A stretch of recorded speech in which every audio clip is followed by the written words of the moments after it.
Et voilà, mon premier projet de cette année, qui est un challenge, est maintenant terminé. Ouais.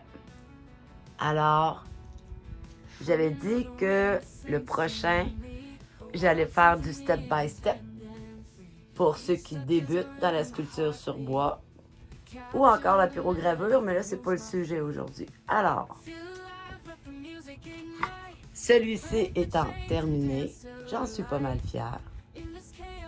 Le prochain projet, je l'appelle le projet pour Dorothy. Alors, le thème est sur le mois de mai. Il faut faire au moins une fleur.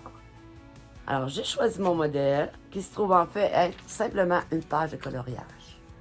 J'ai tout bien étudié, voir où aller être mes défis.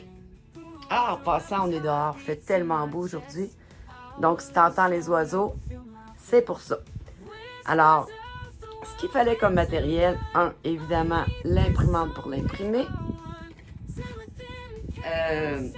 du masking tape pour la peinture. À ce moment-là, ça devient moins difficile d'enlever ça sur le bois et ça tient très bien. Et ça laisse pas de marque.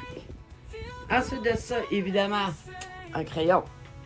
Mais avant tout, on doit...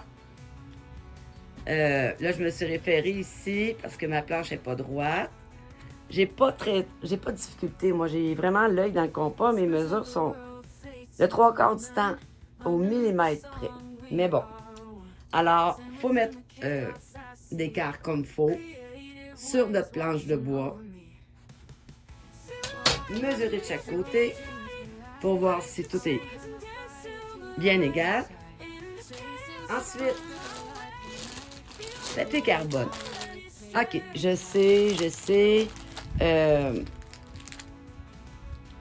Les produits, là, ils viennent à peu près tous de la Chine.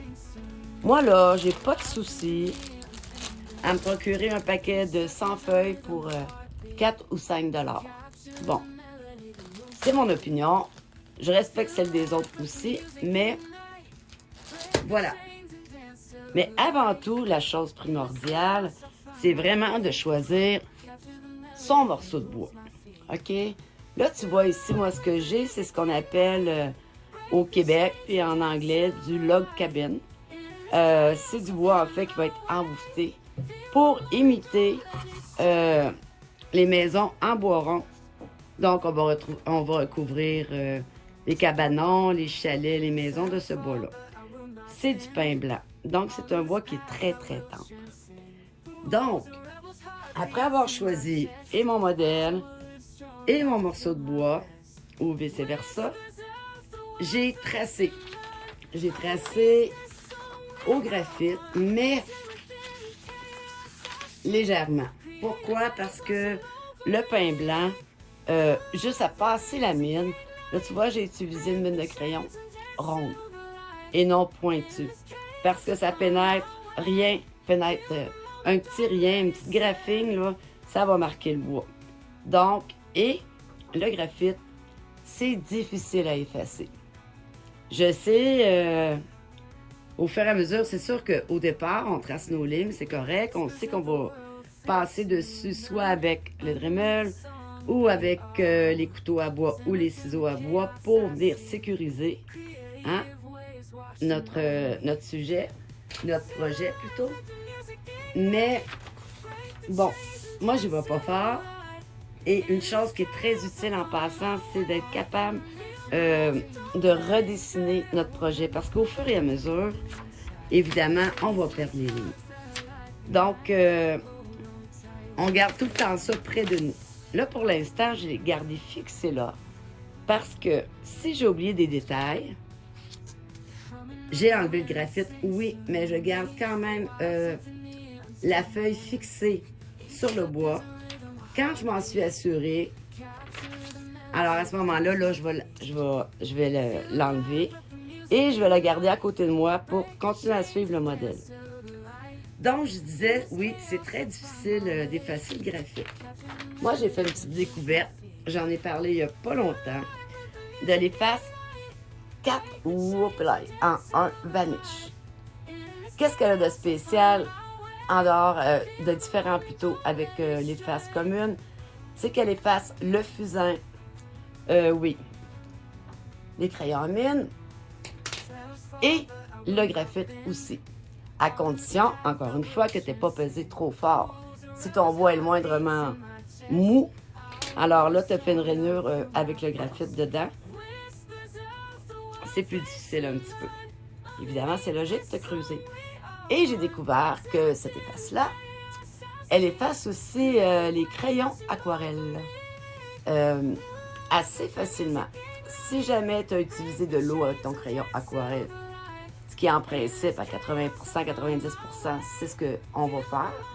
À ce moment-là, si tu as dépassé ou ton essence, ta peinture, c'est-à-dire pénétré trop à côté du bois, à ce moment-là, moi, c'est un petit papier sablé, mais ça va quand même laisser une petite poudre. Et, tadam, je me sers de cette efface-là.